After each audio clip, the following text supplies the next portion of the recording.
சிவமங்கலம்.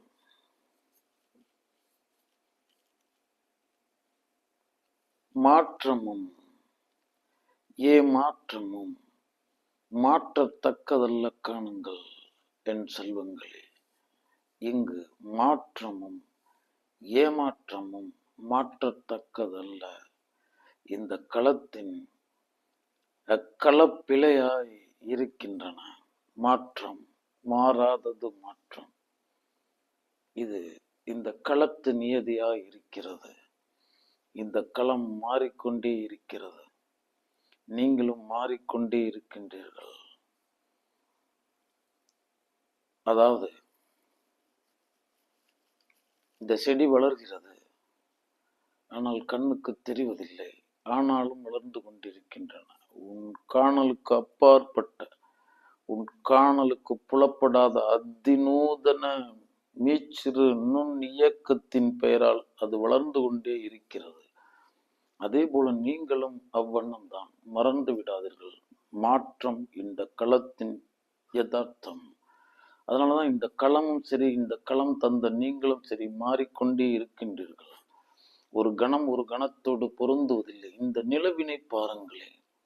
இந்த நிலவு ஒரு கணம் ஒரு கணத்தோடு பொருந்தாதது. ஒன்று வளர்ந்து கொண்டே இருக்கிறது அல்லது தேய்ந்து கொண்டே இருக்கிறது. இதனுடைய சுபாவமாய் இருக்கிறது. அதனாலதான் கணம் அப்படின்னு வைத்தான். இங்க கணம் தான். ஒரு கணம் பிறந்தாய், ஒரு கணம் மறைவாய், ஒரு கணம் வாழ்கிறாய்.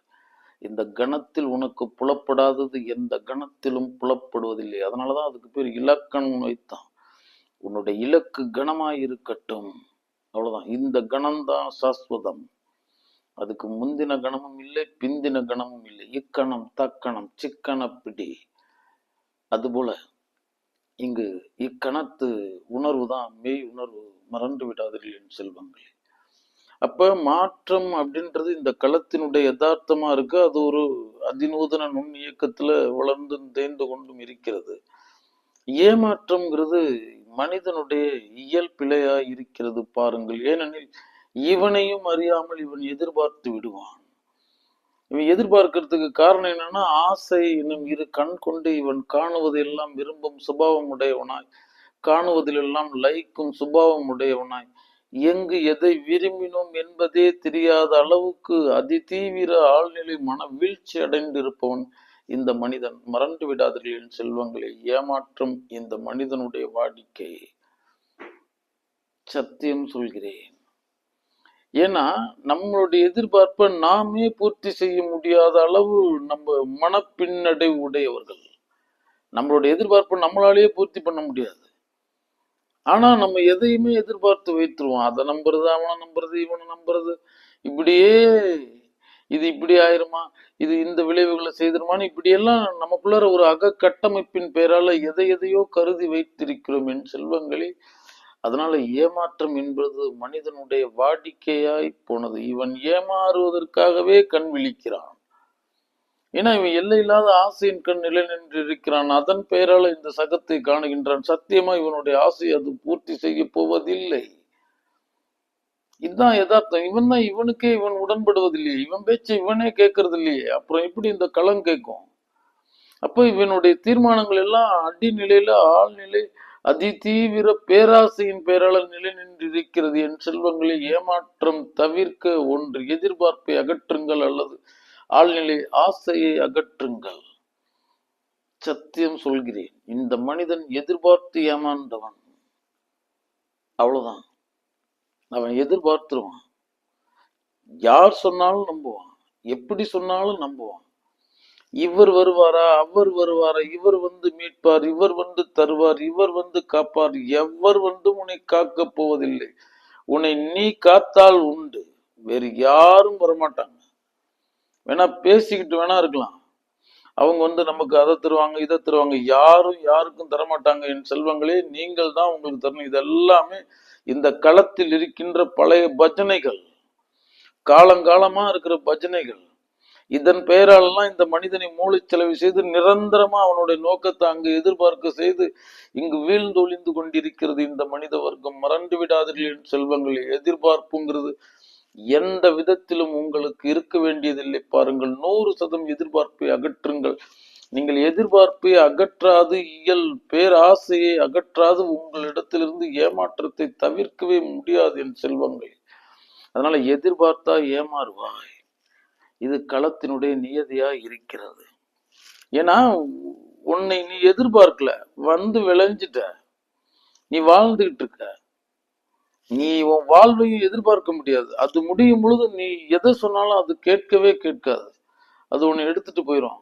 அப்ப இருக்கிற இந்த ஒரு கணத்தை தவிர வேறு எந்த கணமுமே சாஸ்வதம் இல்லைன்னு சொல்றேன். இந்த கணமும் அந்த கணமே அகன்று விடும். இப்படி ஒரு கனச்சர ஓட்டத்தில் நாம் ஓடிக்கொண்டிருப்பவர்கள். இதுல போய் நம்ம எதை போய் எதிர்பார்க்கிறது? எதிர்பார்த்து பழகாதீர்கள் என் செல்வங்களே. அங்க உங்கள் அத்திற்குள் நீங்கள் நாயகமாய் விட்டிருங்கள். யாரை எதிர்பார்த்தீங்கன்னா நீங்கள் ஏமாற்றப்படுவீர்கள். ஏன்னா நம்மை நாமே எதிர்பார்ப்பதற்கு இல்லைன்னு சொல்றேன். நம்ம புத்தி சொல்றத மனம் கேட்காது, மனம் சொல்றத இந்திரியாதிகள் கேட்காது, இந்திரியாதிகள் சொல்றது உடல் கேட்காது. கை ஒரு பக்கம் போகும், கால் ஒரு பக்கம் போகும், கருத்து ஒரு பக்கம் போகும், கண் ஒரு பக்கம் போகும், செவி எதையோ கேட்கும். எல்லாத்தையும் தாண்டி இவன் சிந்தனை எங்கேயோ இருக்கும். இப்படி இவன் இந்த கலந்தனில் இங்கு 5 6 தூக்கி வீசி எறியப்பட்டிருக்கிறான். இதெல்லாம் ஒன்று திரண்டு தனக்குள்ள நிலை நின்று அதன் பெயரால் கண்டால்தான் இவனுக்கு காட்சியே புலப்படும். இவனுக்கு காட்சியே தெரியாது. ஆம் செல்வங்களே, ஏமாற்றம் தவிர்க்க எதிர்பார்ப்பை அகற்றுங்கள். அப்ப இந்த களத்துல மாற்றமும் ஏமாற்றமும் மாற்றத்தக்கதல்ல அப்படின்றது இந்த களத்து தர்மமா இருக்கு. ஆனா ஓன் தர்மம் என்னன்னா, நீ மாறாது ஏமாறாது இருக்க வேண்டும். இது உனக்கு வைக்கப்பட்டிருக்கின்ற தர்மமா இருக்கு. நீ மாறக்கூடாது. இது மாற்றம்தான். நீ இங்க அழுத்தமான ஒரு சித்தத்தில், ஏகாக்கிர சித்தத்தில் நீ நிலை நின்று பயணிக்க வேண்டியவன். உனக்குள்ளார அந்த எண்ணத்துக்குள்ளார, மனதினுடைய இருப்புக்குள்ளார, அந்த நிலைத்த தன்மைக்குள்ளார எந்த விதமான மாற்றமுமே வரக்கூடாது.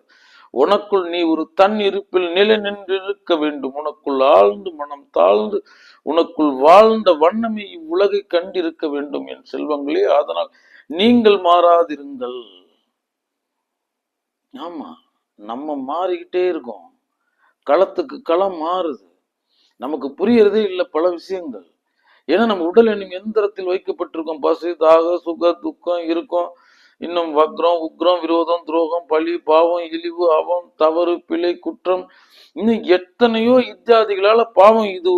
இதெல்லாம் போதாதுன்னு பெரும் மனநோய் வேற, சுய கருத்து நோய் வேற. ஆம் செல்வங்களே. அப்ப நம்ம இதன் பெயராலெல்லாம் இந்த உடல் நிலை நின்றிருக்கு. இவைகளெல்லாம் இந்த மனம் ஆண்டு கொண்டிருக்கிறது.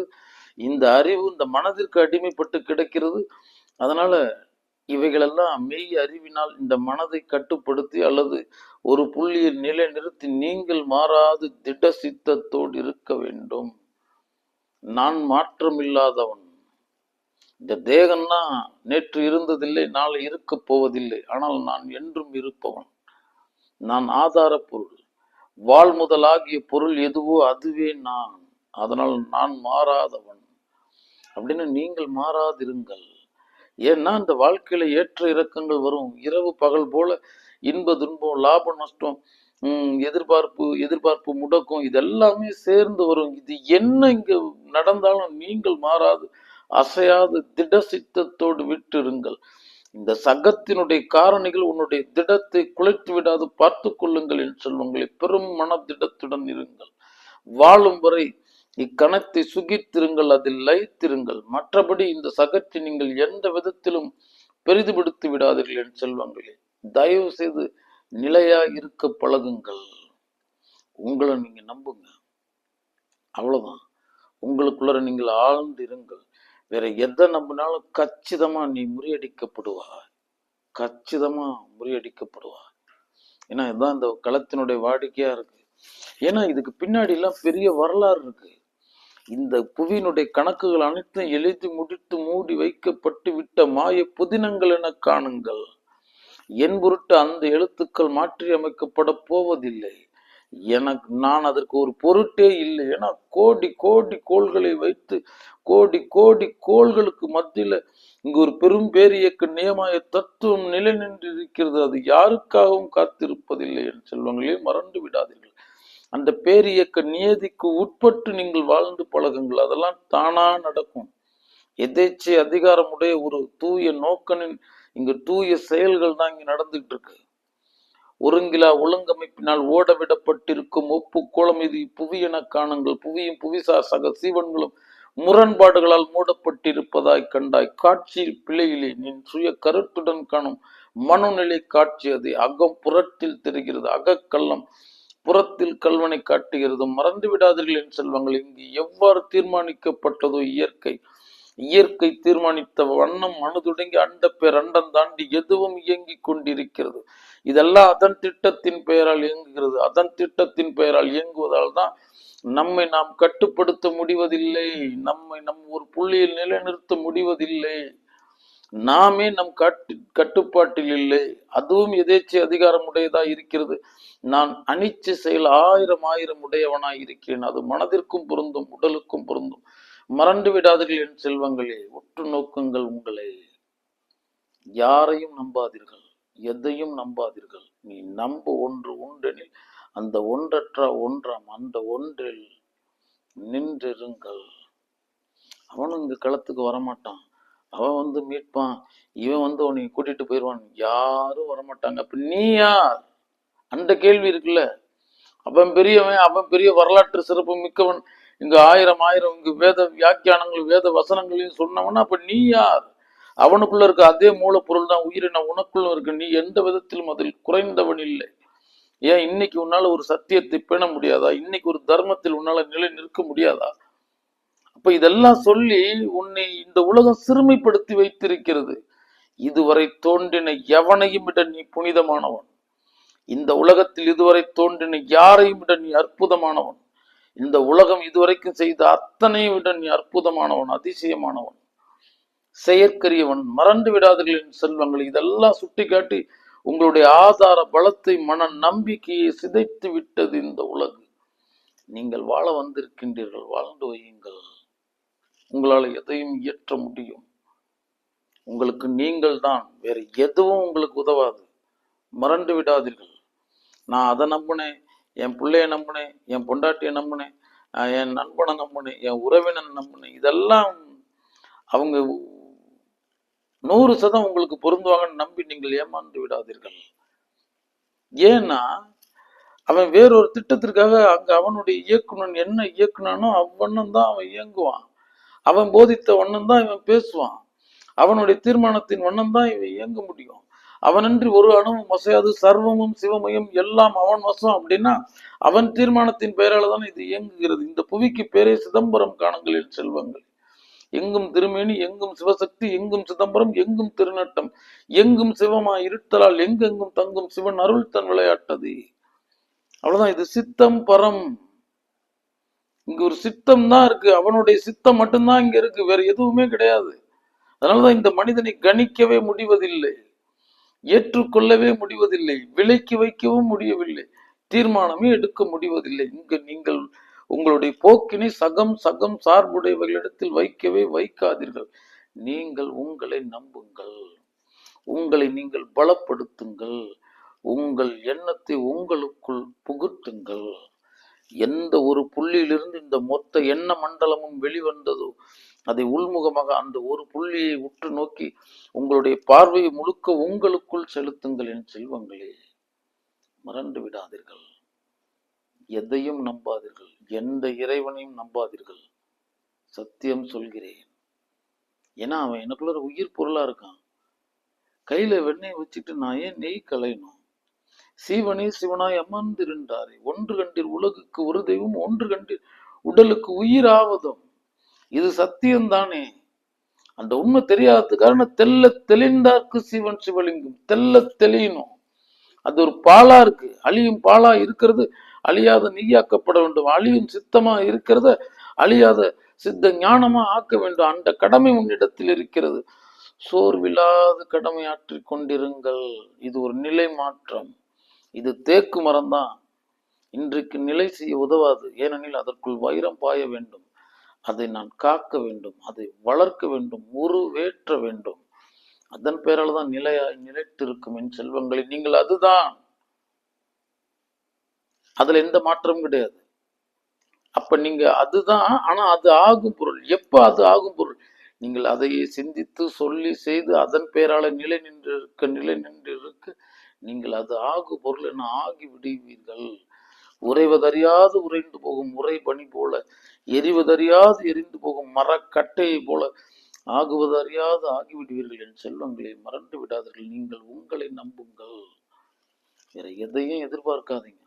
இந்த சுபாவத்தை நீங்க வளர்த்துக்காதீங்க. உங்களுடைய கடமையை, உங்களுடைய கர்ம யோகத்தை உங்களிடத்திலிருந்து முறியடித்து விடும், பால்படுத்திவிடும். உன்னுடைய சுபாவமே அதுவா ஆயிரும். அதனால முழுக்க உழைத்திருங்கள், முழுக்க இயங்கி இருங்கள், முழுக்க நம்பி இருங்கள். அங்க அதை தேடுறது, இதை தேடுறது, அந்த அதிர்ஷ்டத்தை தேடுறதுங்கிறதெல்லாம் 100% அஞ்ஞானம் சம்பந்தப்பட்டது. மறந்து விடாதீர்கள். ஒரு 2 புலி இருக்கு, 2 புலிக்குட்டிகள். ஒன்று மிருக காட்சி சாலையில் வளர்க்கப்படுகிறது ஏக காலத்தில், ஒன்று அங்கு காட்டில் தாயிடத்தில் வளர்கிறது. முடிஞ்சிருச்சு, இவ்வளவுதான். ஆனா இது புலிதான். மிருக காட்சி சாலையில் இருக்கிறதும் புலிதான். அங்க தாயோடு வாழ்ந்து கொண்டிருக்கின்ற புலிக்குட்டியும் புலிதான். இரண்டுக்கும் ஒரே வயது தான். அப்ப அந்த புலிக்குட்டி எப்பொழுது வேட்டையாடும் வயதை பருவத்தை அடைகிறதோ அந்த நேரத்தில் அந்த கடமையை செய்கிறது. ஆனால் மிருக காட்சி சாலையில் இருக்க அந்த புலியை கொண்டு போய் வனத்தில் விட்டால் சாதாரண மானால் கொல்லப்படும். மறந்து விடாதீர்கள். சுபாவ தோஷம். என்ன சுபாவ தோஷம் அப்படின்னா, அது தன் இறைக்காக முழுக்க உழைத்தது அல்லது உழைக்கும் தாயோடு இருந்தது. இந்த பதிவின் பெயராலே அது வாழ்ந்தது. தாய் தான் ஓடினது, தாய் தான் வேட்டையாடினது, தாய் தான் உழைத்தது.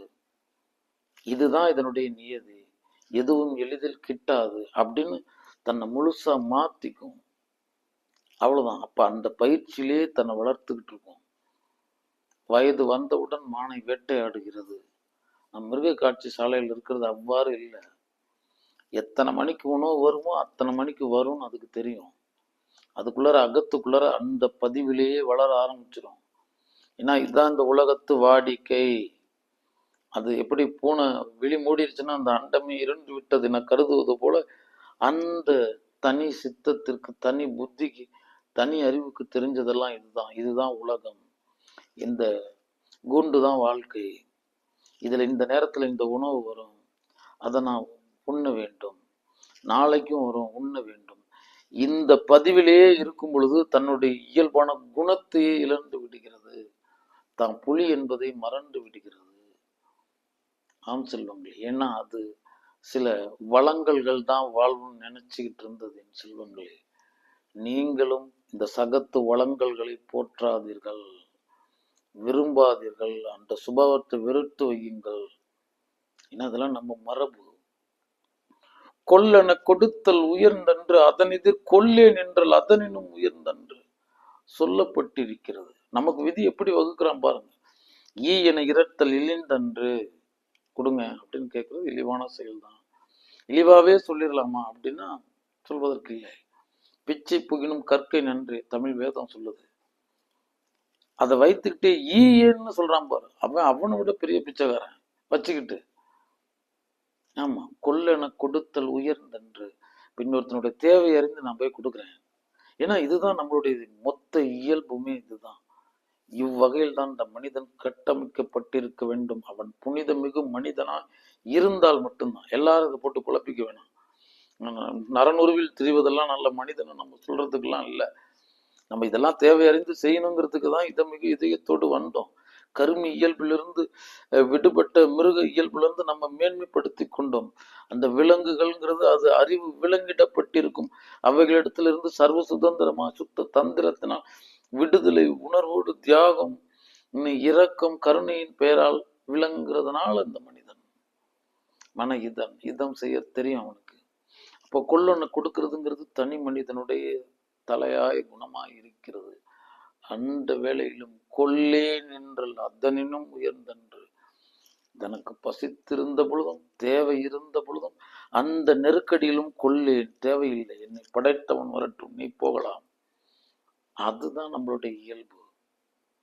இதுலதான் நம்ம கட்டமைக்கணும். தன்னிலை தாழமையும் தாழ்ந்தக்கால் உயிர் வாழமையும் மானம் எனப்படும்.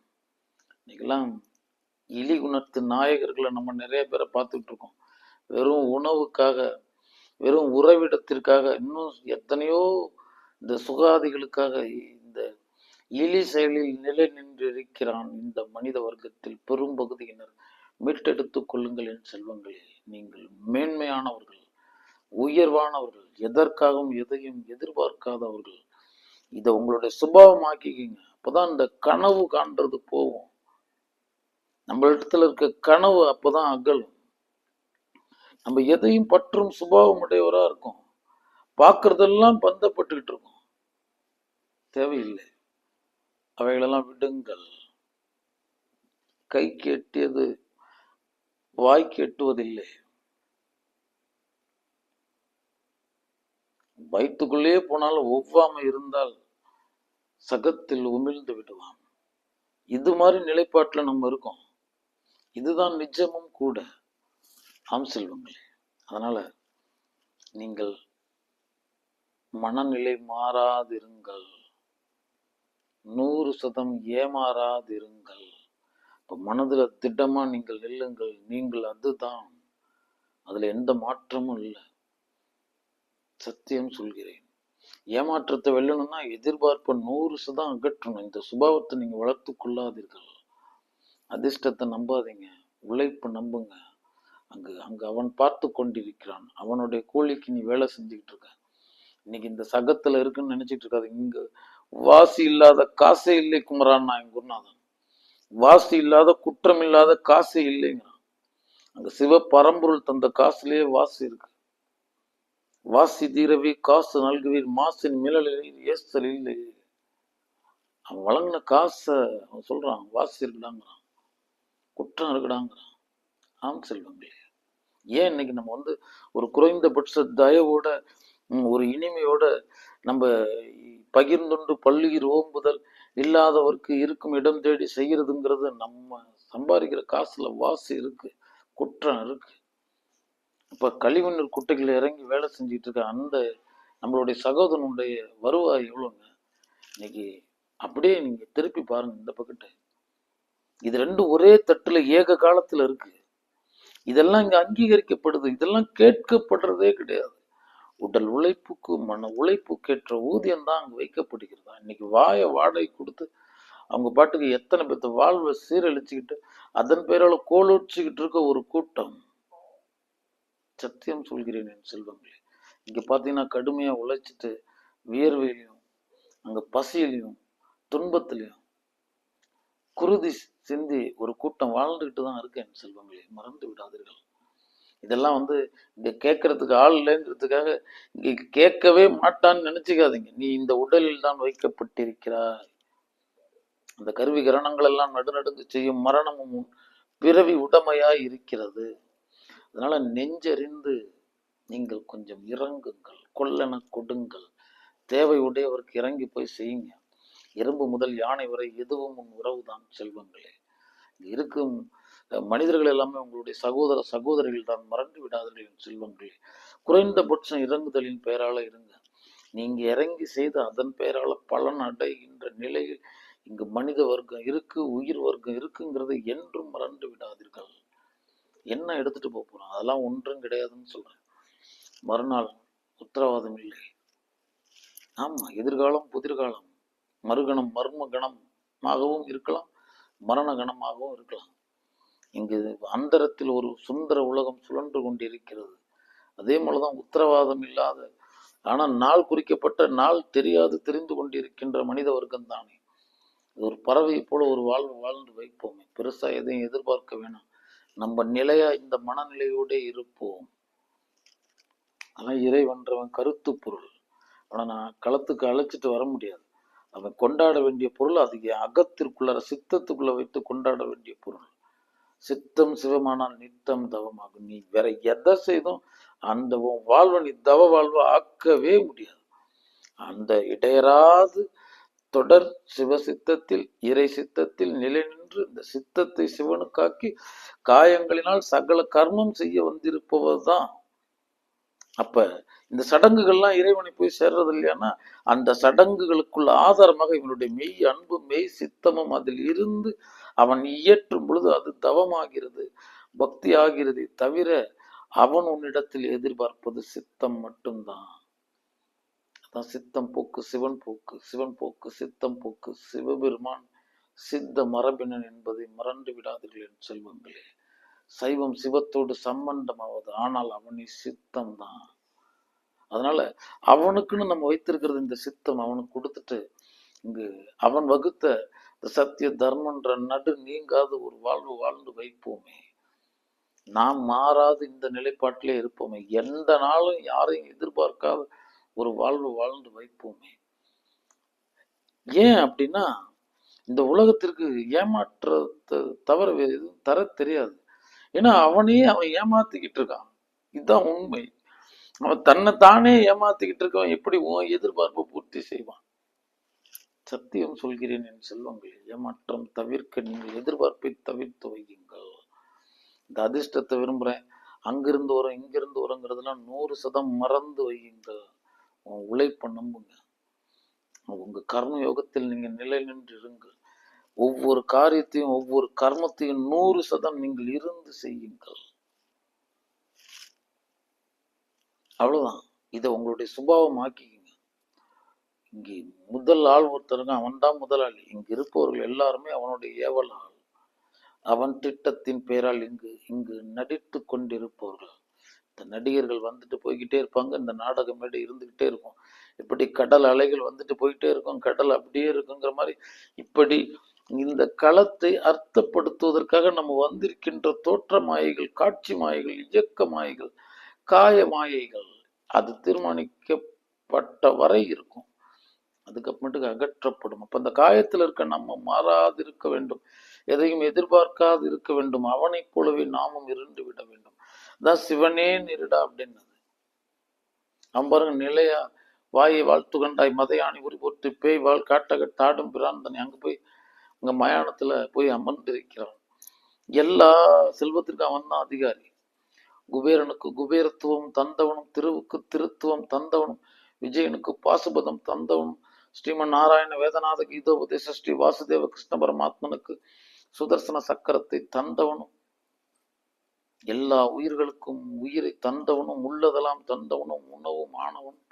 நான் அங்க போய் புலியின் உரி தோழராய் நஞ்சரவம் தாங்கி விச ஜந்துக்குள்ள தனக்குள்ளர உழல விட்டுட்டு, மான்மழு தாங்கி பிறைப்பிடி சடையுடை கங்கை தங்கு சடையன் அங்கே தாங்கு தேகன் அங்கு விட்டிருக்கிறான். அவ்வளவுதான். ஆனா அவன் தான் இதனுடைய மூல அதிகாரி. ஏன்னா அதெல்லாம் வெறும் அலங்காரம் தெரியும் அவனுக்கு. இங்கு அகானந்தத்தில் விட்டு இருக்கும் ஆனந்த நடராஜன் நாம். இந்த உலகத்துல எல்லாம் அற்பம். இந்த கன நேரத்தில் நான் அடைகின்ற ஆனந்தத்தை தவிர இங்கு அனைத்துமே ஆணவத்தை தரும். இந்த நேரம் நான் அனுபவித்திருக்க வேண்டியது இந்த நேரம் ஒரு சதானந்தத்தை, கனானந்தத்தை. அதை தவிர நான் இங்கு பெறுவதற்கு எதுவுமே இல்லை. ஏன்னா என் உயிரினுடைய லட்சணமே அன்பின்பு ஆனந்த ஸ்வரூபமா தான் இருக்கு. அதுதான் மழலையினுடைய நிலையா இருக்கு. அந்த நிலையை தான் இந்த விடாது விடலையும் பருவமும் அறிவும் போதனையும் காணலும் கேட்கறதும் இதோட சேர்ந்து என்னுடைய குறு அறிவுடைய சுய கருத்தும் சேர்ந்துக்கிட்டு இங்கு கோணல்களை, கருத்து கிறுக்குகளை செய்து கொண்டிருக்கிறது. என் செல்வங்களை விட்டு விடுங்கள், எதிர்பார்ப்பை தவிர்த்து வையுங்கள், நீங்கள் நிலையாக விட்டிருங்கள். அப்ப இந்த களத்து தர்மம் மாற்றமும் ஏமாற்றமும் மாற்றத்தக்கதல்ல. ஆனால் நீங்கள் மாறாது ஏமாறாது இருக்க வேண்டும். இதில் நீங்கள் உறுதியாக இருந்து பழகுங்கள் என் செல்வங்களே. சத்தியம் சொல்கிறேன். இறைவனே எதிர்பார்க்காதீங்க. அதெல்லாம் சும்மா. அப்போ எல்லாம் இங்கே கதறிக்கிட்டு பதறிக்கிட்டும் ஓடிக்கிட்டும் ஓடியாந்துக்கிட்டும் இத்தனை மருத்துவமனைகள், இத்தனை விபத்துகள், இத்தனை ஆபத்துகள், இத்தனை விகாரங்கள், இங்கு ஆலயமே சிதைக்கப்படுகிறது. நம்ம பார்க்குற மாதிரி எங்கு போனான் அந்த இறைவன்? அதெல்லாம் உங்களை கொடுத்துட்டான். உங்க உயிருக்குள்ளார இருக்கு, உங்க மனதிற்குள்ளார இருக்கு, உங்க மெய் அறிவுக்குள்ள இருக்கு. நீங்கள் உங்களுக்குள்ளேயே தேடி தேடி அந்த மெய்யான இறை இயல்பை அடையுங்கள். ஏன்னா நம்ம புல்லாகி பூடாய் புழுவாய் மரமாகி பல் விருகமாகி பறவையாய் பாம்பாகி கல்லாய் மனிதராய்ங்கிற மாதிரி இந்த வனத்து மிருகங்கள் எல்லாத்தையும் கடந்துதான் இன்னைக்கு இதை பெற்று இருக்கிறோம். ஆனா நம்ம இதை பெற்று இருந்த பொழுதும் நம்ம கடந்து வந்த கண்ட அந்த சிற்று உயிர்களினுடைய இயல்புகளிலிருந்து நம்மை விடுவிக்காது இருக்கிறோம். நரனில் நரி உண்டு, நரனில் கரி உண்டு, நரனில் பரி உண்டு, நரனில் நஞ்சரவம் உண்டு, நரனில் நீ கண்ட அனைத்தும் உண்டு, வனம் தனில் திரிவதெல்லாம் இவன் மனந்தனில் திரிகிறது பாரீர். அப்ப இந்த மிருக இயல்பு விலங்குகள் இயல்புங்கிறது நான் விடுவிச்சுக்கிறது. மிருகல்ல கருமி, விலங்குன்னா விலங்கிடப்பட்டிருப்பது, அறிவு அங்கு விலங்கிடப்பட்டிருப்பது. இந்த கருமி இயல்பிலிருந்து நான் விலகணும். அதுக்கு அடுத்தது விலங்கிடப்பட்ட அந்த அறிவு விலங்கிடப்பட்டிருக்கிறதுல இருந்து நான் விளக்கணும். அந்த விலங்கினை விலக்கி அதுக்கு அடுத்தது நான் சுதந்திரம் அடையணும். அதுதான் மன இதம் செய்யும் இதயத்தை உணர்ந்து இரு தயவுகளின் பெயரால் நான் நிலை நின்று மேலான மனித இயல்பினை அடைகிறேன். அவ்வளவுதான் இங்க நமக்கு வைக்கப்பட்டிருக்க கடமை. அதுக்கு அடுத்தது மேலான நிலை தேவ இயல்புகள், அதுக்கு மேலான இருக்கிறது பரம இயல்பு, முடிவான நிலை பரநிலை, சிவ பரநிலை. மறந்து விடாதீர்கள் என் செல்வங்களை, உங்களை நீங்கள் தான் மீட்டெடுக்க வேண்டும். நீங்கள் வாழும் வரை நம்ப வேண்டியது உங்களையும் உங்களை செய்தவனையும் தான். அந்த செய்தவன் உங்களுக்குள் உயிராய் இருக்கிறான். அதனால உயிர் மயமாய் கண்டு பழகுங்கள் நாம் செல்வங்களே. இதெல்லாம் இந்த மனித வர்க்கம் புரிஞ்சுக்குமா புரிஞ்சுக்காதான்னா அதெல்லாம் தெரியாது. ஆனா இதுதான் அங்க விதியா இருக்கு, இதுதான் நுழைவு சீட்டா இருக்கு. நீ மாறாம இருக்கணும், ஏமாறாம இருக்கணும். உன்னுடைய இயல் ஆனந்தத்தை நீயே கெடுத்துடக்கூடாது. நீ விரும்பி கெட்டவன், அங்கு ஊதி கெடுத்த சங்கு போல சிந்தித்து கெடுத்த சித்தத்தை உடையவன், ஆசைப்பட்டு அவதிப்பட்டவன். ஏன்னா இந்த களத்துல ஆசையை அருமின் ஆசை அருமின் ஈசனோடு ஆயினும் ஆசை அருமின் ஆசைப்படப்பட ஆய்வரும் துன்பம் ஆசை விட விட இன்பம் தானே. எங்க போய் சொல்றது? இவன் இவன் ஆசையே இன்பத்தின் மேல படுறான். ஆனா இன்பத்திற்கான விதி ஆசை விட்ட அளவு இன்பம் போகும். இந்த பாத்திரத்தில் இருந்த நீர் அகன்ற அளவு அதில் காற்று புகுவது போல. ஆனா இவன் ஆசையே இன்பத்தின் மேல. உள்வாங்கிக் கொள்ளுங்கள், நீர்த்த நிலையை ரசியுங்கள், நீர்மோகத்தில் நிலை நின்றிருங்கள், நீர்லயத்தில் நிலை நின்றிருங்கள். நீர் தான் நீர். இந்த தேகம் செய்யறதுல மூலப்பொருளா பெரும்பகுதி இருந்தது நீர் தான் என் செல்வங்களே. அதனால் நீங்கள் நீர்த்த நிலை எய்த வேண்டியவர்கள். அங்கு வண்ணமும் வேண்டாம், சுவையும் வேண்டாம், நீர்த்த நிலையிலே இருங்கள். நீங்கள் மாறாதிருப்பீர்கள், ஏமாறாதிருப்பீர்கள். சத்தியம் சொல்கிறேன் செல்வங்களே. சிவமங்கலம்.